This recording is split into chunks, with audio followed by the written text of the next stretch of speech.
ఎందుకు పావులు వండుకొని తింటారా ఏంటి?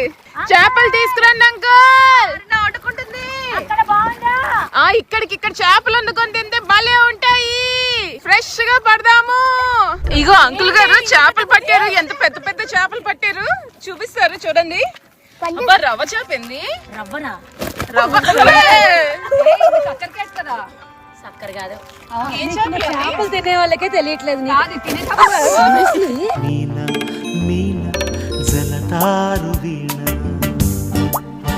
సిటీకి దగ్గరలోని ఇంత మంచి లొకేషన్ అసలు ఎవ్వరు మిస్ అవ్వద్దు. ఫ్రెండ్స్ తో వచ్చి ఇలా రీల్స్ అవి చేసుకోండి, అదిరిపోతుంది. బాగా ఎంజాయ్ చేసాం కదా, సూపర్ గా అసలు ఫుల్.